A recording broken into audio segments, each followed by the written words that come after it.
Salam, selamat malam sahabat terkasih. Terima kasih sudah bersama-sama dalam renungan malam ini.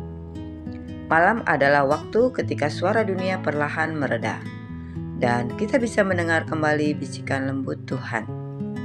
Malam ini kita belajar dari sebuah kisah pendek, tetapi memiliki makna pemulihan yang sangat dalam, yaitu pemulihan air Yeriko oleh Elisa. Mari kita membaca 2 Raja-Raja 2 ayat 19-22. Elisa menyehatkan air di Yeriko.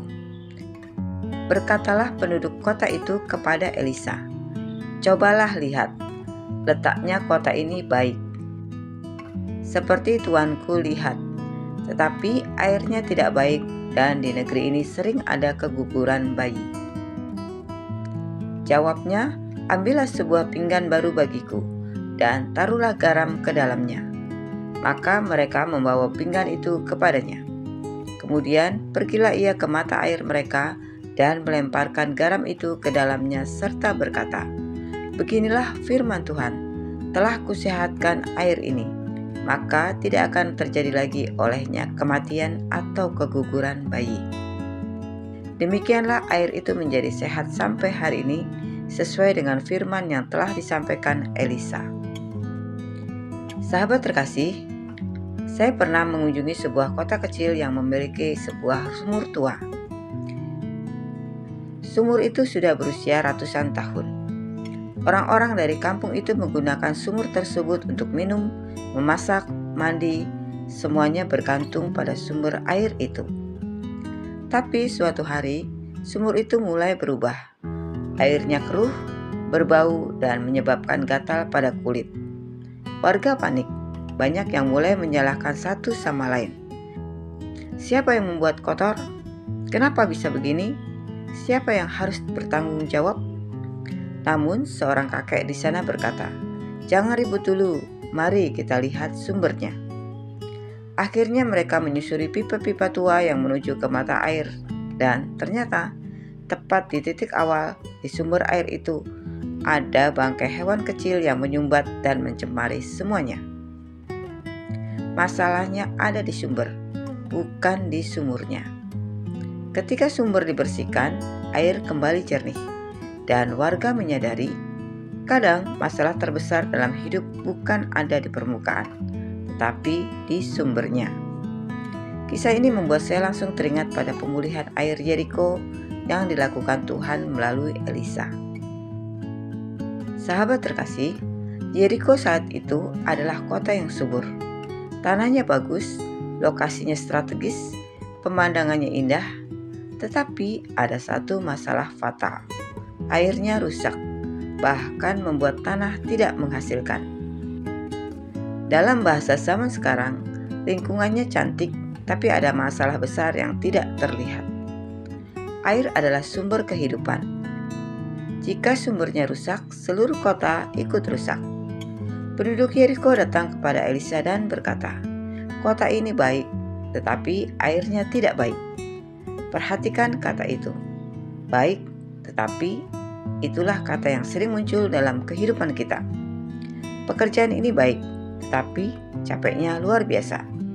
Keluarga kami baik, tetapi sering terjadi hal kecil yang jadi besar. Imanku baik, tetapi aku sering goyah.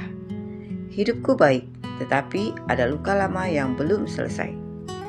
Kadang hidup kita terlihat baik dari luar, tetapi sumbernya sedang bermasalah. Sahabat terkasih, Elisa mengambil tindakan yang sangat unik. Ia meminta semangkuk garam, lalu melemparkannya ke mata air, dan berkata, "Beginilah firman Tuhan, aku telah menyembuhkan air ini." Ini menarik karena, pertama, garam tidak bisa menyembuhkan sumber air secara alami. Jika mengandalkan logika, garam justru bisa membuat air tambah asin. Tapi mujizat Tuhan tidak bergantung pada logika manusia. Yang kedua, Elisa tidak memperbaiki hulu sungai, tidak memperbaiki sumur, tidak memperbaiki saluran air. Ia pergi ke sumbernya. Tuhan selalu bekerja begitu. Ia menyembuhkan dari dalam, bukan dari luar. Tuhan tidak hanya mengubah keadaan, Ia mengubah hati. Tuhan tidak hanya merapikan masalah, Ia memulihkan akar masalah. Tuhan tidak hanya menenangkan emosi, Ia menyembuhkan luka terdalam. Kadang kita minta Tuhan bebaskan kita dari situasi, tapi Tuhan ingin menyembuhkan lebih dulu sumber luka di hati kita. Sahabat terkasih, ada seorang perempuan yang selalu merasa hidupnya seperti air yang pahit. Ia selalu merasa kosong, sedih, mudah marah, mudah tersinggung, dan sulit merasa bahagia. Orang-orang berkata kepadanya, "Kamu harus lebih bersyukur, kamu harus lebih tegar, kamu harus lebih positif." Tapi ia tidak mampu. Suatu hari, seorang pendeta bertanya kepadanya, "Kapan terakhir kali kamu merasa terluka?" Dan perempuan itu menangis.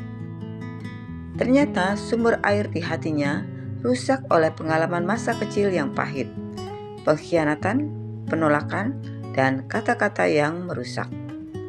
Pendeta itu berkata, "Tuhan tidak ingin hanya memperbaiki hidupmu, Tuhan ingin memulihkan sumber hatimu." Saat ia belajar membawa lukanya kepada Tuhan, ia merasakan damai yang tidak pernah ia kenal. Hidupnya mulai berubah, bukan karena masalahnya hilang, tetapi karena sumber airnya dipulihkan. Tuhan bekerja dari dalam keluar. Sahabat terkasih, apa air pahit dalam hidup kita malam ini? Apakah luka hubungan? Apakah beban pikiran yang tidak selesai? Apakah kekhawatiran tentang masa depan? Apakah dosa yang masih belum dibereskan? Apakah trauma yang kita simpan bertahun-tahun? Malam ini, biarkan Tuhan menyentuh sumbernya.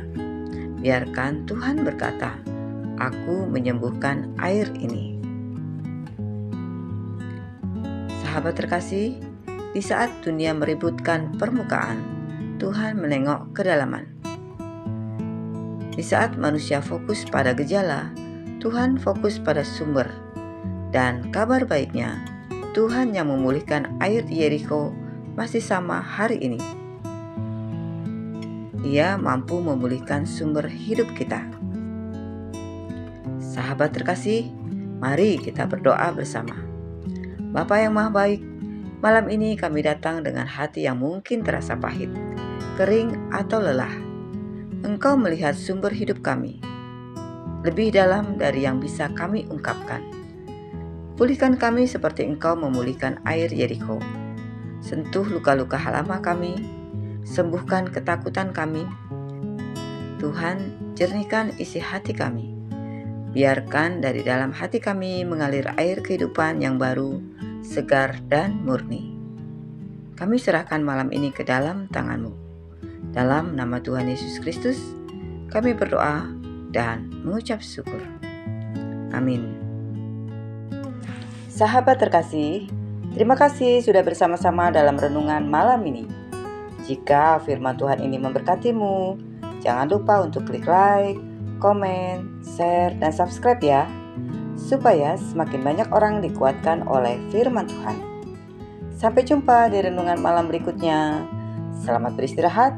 Tuhan Yesus memberkati.